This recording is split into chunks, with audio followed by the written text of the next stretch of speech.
প্রস্তুত। শুধু এখানে তোমারই প্রয়োজন। তোমার মাতা তোমাকে আহ্বান করছে।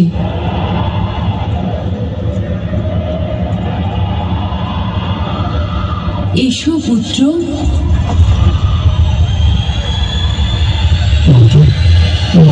ডাকছেন।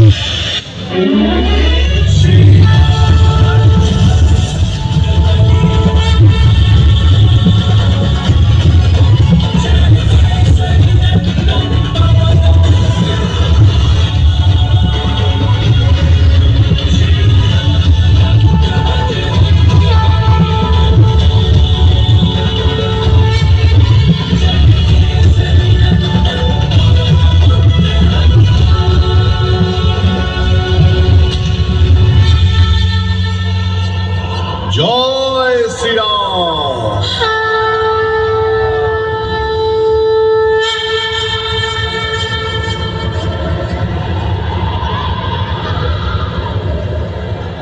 হনুমান,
আমি ঠিক জানতাম আমার মনের কথা তোমার কাছে পৌঁছে যাবেই।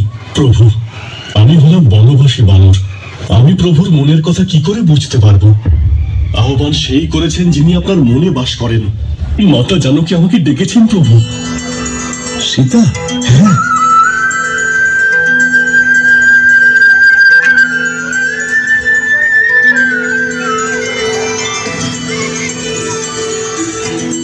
কবে থেকে আমি এর প্রতীক্ষায় ছিলাম যে আপনি আমাকে আপনার সেবায় ডাকবেন।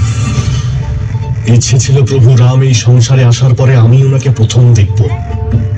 প্রভু শ্রীরাম আর আপনি আদেশ করা সত্ত্বেও বানররাজ সুগ্রীবের সেবা ছেড়ে আমি আসতে পারিনি। কিন্তু মাতা, আপনার পুত্রের ইচ্ছে আমার হবু ভ্রাতা আর ভগিনীর মুখ দেখে তবেই যাবে। কিন্তু এটা সম্ভব নয় পুত্র।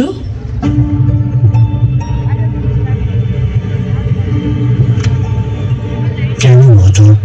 কেননা আমার সন্তান জন্ম নেওয়ার পরেও তুমি সর্বদা এখানে তোমার প্রভুর সাথেই থাকবে। সত্যি মাতা? হ্যাঁ হনুমান, এবার আমার ঘাড়ে একটা বড় দায়িত্ব আসতে চলেছে। সেই জন্য আমি তোমার প্রভুকে সময় দিতে পারবো না। সে তো ঠিক, কিন্তু আমাদের ছোট রামকে কেই বা সামলাবে? সেই কারণেই তোমায় ডেকেছি হনুমান।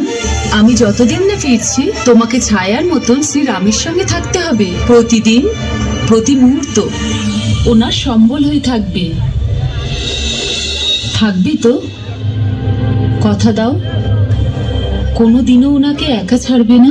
যে দিন রাত রাম নাম জপ করে সেই হনুমানকেই আপনি এই প্রশ্ন করছেন মাতা, যে আমি প্রসন্ন হয়েছি কিনা? আমি জানি মাতা। জয় শ্রীরাম।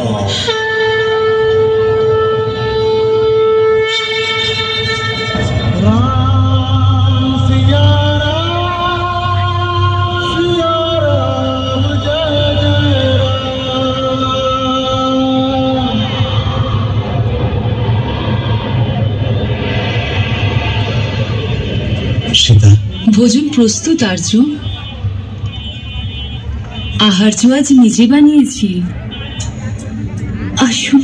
मेरा हृदय तुम हो श्वास तुम ही रहती सदा हो।